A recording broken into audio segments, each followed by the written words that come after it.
जय गुरु जी, शुक्राना गुरु जी। सारी संगत को जय गुरु जी। संगत जी, आपको पता है प्रॉब्लम्स तो हर किसी की लाइफ में आती ही रहती हैं, लेकिन तब भी हमें क्या नहीं भूलना चाहिए, सुख हो दुख हो हमें हमेशा ये काम तो करते ही रहना चाहिए।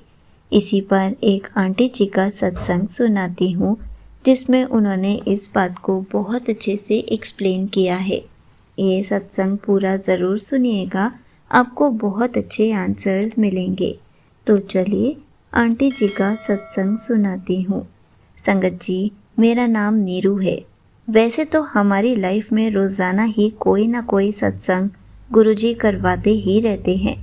बहुत सत्संग है शेयर करने के लिए। जैसे कि मैंने सत्संग सुनकर जाना कि गुरुजी कहते थे कि सत्संग छोटा होना चाहिए, इसलिए आज मेरी लाइफ में हुई एक बहुत बड़ी ब्लेसिंग शेयर करना चाहती हूँ। संगत जी, ये मेरा पहला सत्संग है। मेरी फैमिली में बहुत प्रॉब्लम्स रही हैं। मेरी फैमिली के 6 मेंबर्स की डेथ मैंने बचपन से अब तक 10-12 सालों में देख ली, जो कि बहुत अच्छे लोग थे। मेरे 3 भाई मैंने खो दिए और फाइनेंशियली भी हमारी फैमिली में बहुत प्रॉब्लम्स आई और मैं भी बहुत परेशान रहती हूँ। बहुत कम एज में मैंने अपने भाई को खोया है और गुरुजी से जुड़ने के बाद भी पिछले साल मैंने अपने 12 साल के छोटे भाई को खो दिया। इसकी वजह से मेरा विश्वास पूरी तरह टूट गया था। मैं पूरी तरह बिखर गई थी, लेकिन गुरुजी ने हिम्मत दी, हौसला दिया, जैसे तैसे आज हमें संभाल लिया। जिससे भी पूछते हैं कि हमारी फैमिली में ऐसा क्यों है, इतनी डेथ्स, तो सबने यही बताया कि हमारी फैमिली में पितृदोष और हमारे पितरों का तर्पण करने चाहिए। हमारे दादाजी ने बहुत साल पहले आर्य समाज को अपना लिया था, इसलिए कोई हिंदू रीति रिवाज हमारे यहाँ नहीं होते थे और कोई भी नहीं मानता था और प्रॉब्लम्स कंटिन्यू रही। गुरुजी ने ऐसी लीला रचाई कि पितृ पक्ष में वो मेरे पेरेंट्स को गया जी बिहार लेकर जा रहे हैं।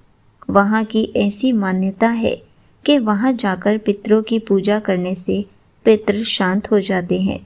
ये गुरुजी का ही आशीर्वाद है मेरे परिवार पर और मैं इसे अपनी लाइफ की बहुत बड़ी ब्लेसिंग मानती हूँ कि गुरुजी ने ये राह दिखाई और इसे पॉसिबल कराया। हालांकि मैंने सत्संग से ये जाना है कि गुरुजी किसी रीति रिवाज को नहीं मानते और हमें भी इनकार करते थे मानने से, लेकिन मेरी लाइफ में बहुत सी ऐसी बातें हुई हैं जो गुरुजी ने कराई हैं और जिनके होने से हमारी प्रॉब्लम्स कम हो सकती हैं, पर किसी न किसी वजह से वो अटकी रहती हैं। गुरुपा की बहुत बड़ी मेहर है मेरे परिवार पर, जो आज मेरे मम्मी पापा वहाँ गए। गुरुजी प्लीज़ उनके साथ रहना, उनका ध्यान रखना। अब वो दोनों ही मेरे सब कुछ हैं। यहीं पर आंटी जी का सत्संग समाप्त होता है। संगत जी, देखा आपने, प्रॉब्लम्स तो हर किसी की लाइफ में होती ही हैं, चाहे छोटी हो या बड़ी हो। अगर हमारी लाइफ में प्रॉब्लम्स नहीं होंगी तो गुरुजी को, भगवान को कौन याद करेगा। सब खुश रहेंगे, सब मतलबी बन जाएंगे। हमें प्रॉब्लम्स सिर्फ एक नई सीख देने के लिए आती हैं। कोई भी प्रॉब्लम ज़्यादा टाइम तक हमारे पास टिक ही नहीं सकती।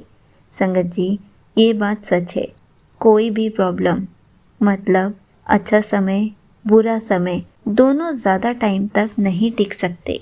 अगर अच्छा टाइम होता है तो हम बहुत खुश होते हैं, लेकिन हमें तब भी गुरुजी का शुक्राना करना होता है। लेकिन हम भूल जाते हैं। क्यों? क्योंकि हम खुश होते हैं और बुरा वक्त सिर्फ इसलिए आता है ताकि हम भगवान जी से, अपने गुरु से दूर ना हो जाएं। इसलिए हमें तब भी शुक्राना करना चाहिए, तब भी गुरुजी से अपनी सारी बातें शेयर करनी चाहिए। गुरुजी, हमारी प्रॉब्लम्स को, हमारी परेशानियों को, हमारे बुरे वक्त को भी ज़्यादा देर नहीं टिकने देंगे, लेकिन जब हमारे पास अच्छा वक्त आए हमें तब भी गुरुजी का शुक्राना करना चाहिए, उन्हें याद रखना चाहिए। ऐसा नहीं है कि सिर्फ बुरे वक्त में ही याद करें। संगत जी, प्रॉब्लम्स हर किसी की लाइफ में है।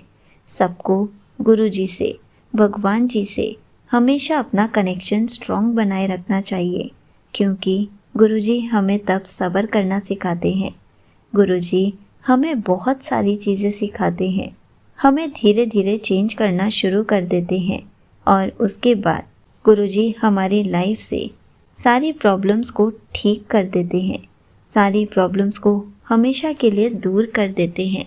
संगत जी, इसलिए हर पल गुरुजी का शुक्राना करते रहें, उनका सिमरन करते रहें और फिर देखिए कैसे आपकी सारी प्रॉब्लम्स छूमंतर हो जाती हैं।